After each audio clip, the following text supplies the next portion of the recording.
So last month, I did something called Where Time Holds You. And it was like a picture graphic thing, and it was for Rosh Chodesh Adar.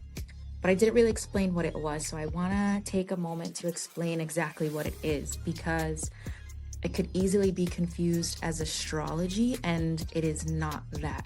And I'll explain the differences. So astrology is based off of the Gregorian calendar, which it all has to do with the stars and the sun and the planets and all of these things that are fixed.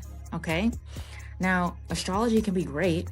I listen to my fair share of astrology from time to time.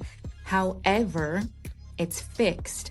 And as we know, we are not fixed. Yes, our bodies are fixed, but our soul is a lot more than that. So if our whole point is to evolve as a soul, why should we go based off of something that is fixed?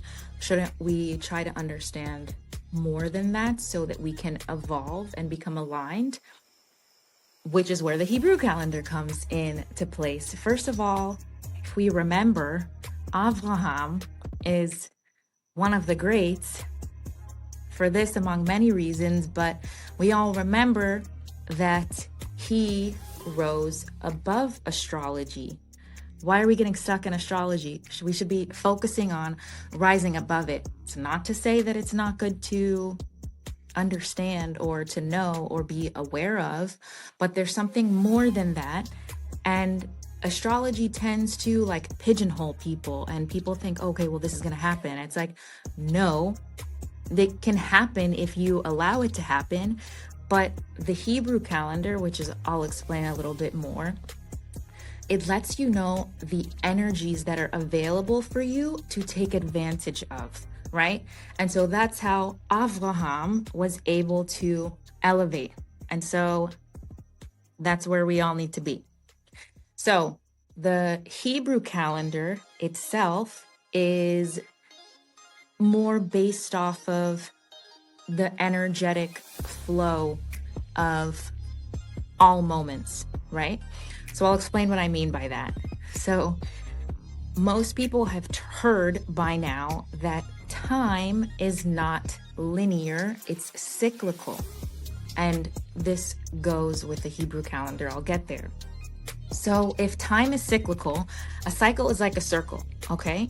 So everything exists in a circle. All and everything is all within the circle, right?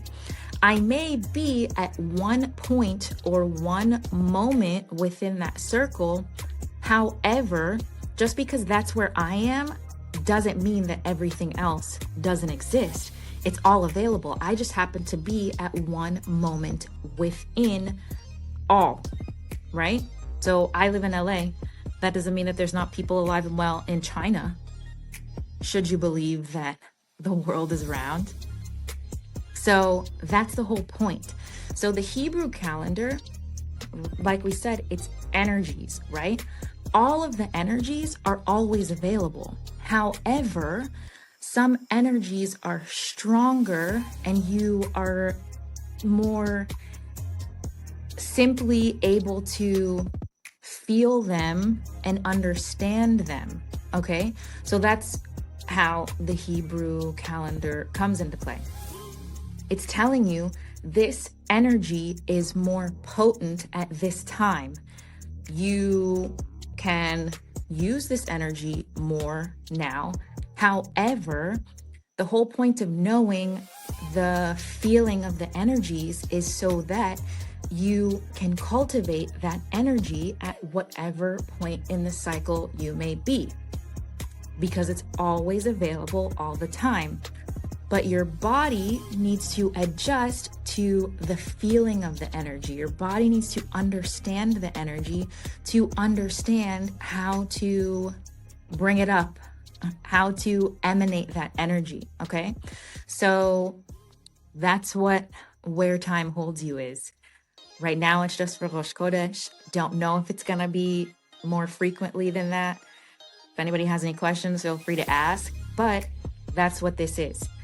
This is giving you the tools, helping you to understand what's going on here and how can I allow myself to align with what is more potent, so that then in a couple months or whenever you need that same energy, you know how to tap into it.